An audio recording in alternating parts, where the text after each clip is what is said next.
Hello, I'm Scott Hall, psychic medium and channel, and today I want to talk about having significant others, friends, relatives who, I guess, the not understanding what you're doing if you're on your spiritual journey, and what does that mean to you? Because I don't think about this all that much because I live with my partner Janet Raftis, who's been doing this for, I don't know, 15 years or something, and our relationship was kind of built around this at the beginning, certainly around my spiritual awakening. I had already started before I met her, but it just went, I went like 100 miles an hour after I met her.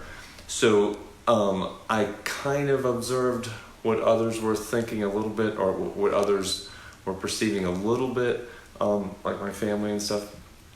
But basically I immerse myself in this and with friends who are all on a similar journey or whatever.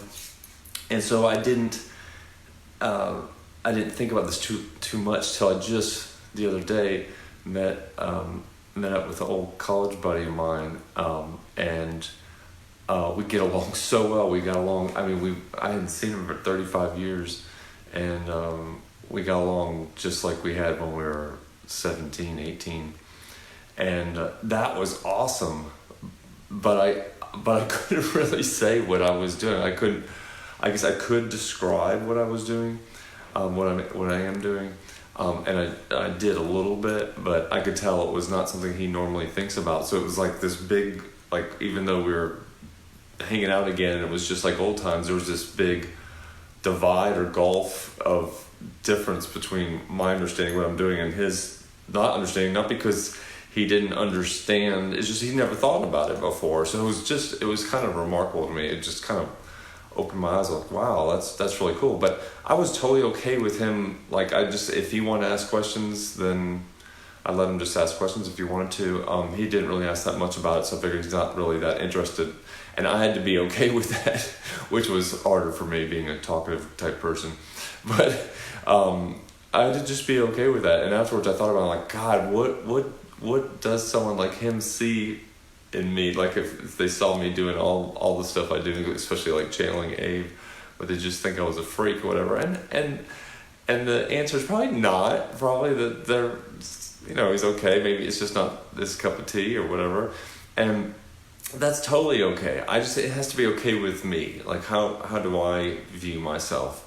And so sometimes, especially lately, I think it's because I'm advertising channeling Ave, the loving extraterrestrial that I channel, that because of that just seems even more out there. And so I'm really aware of like how I'm presenting myself and like comparing myself a little bit more to like where I came from and everything. I grew up in Dunwoody, which is a northern suburb of Atlanta.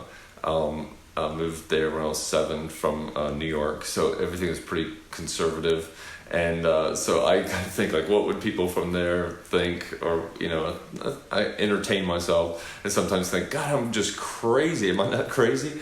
But when we're on this spiritual quest, the thing we need to keep asking ourselves is, how does it feel? How does it feel to me to do this work? How does it feel or if you're not doing work and you're just, you're on your spiritual journey, it's not work for you. How does it feel when you go meditate? How does it feel when you watch this video? How, does it make you feel good or does it make you feel bad? Does it make you feel at home? Does it make you feel like you have someone to talk to? Does it make you feel, how does it make you feel? That's the most important thing, is how you feel about yourself and about what you're doing rather than someone else.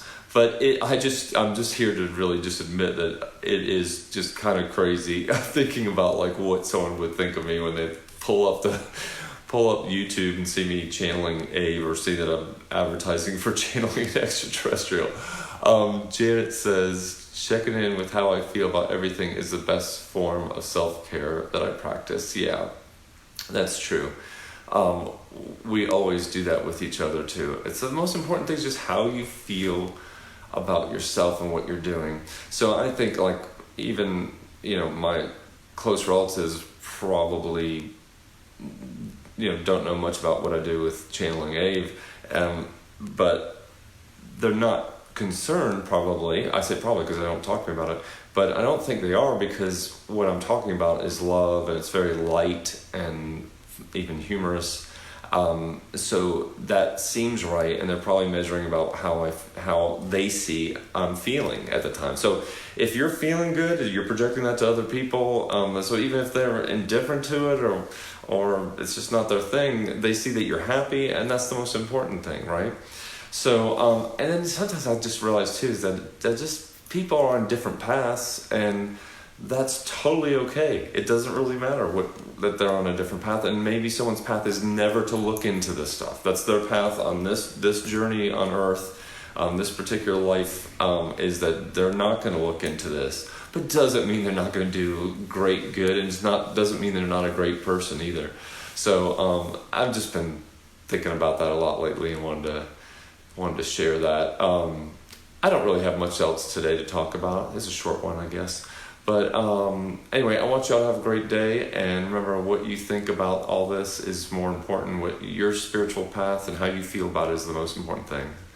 Thank you.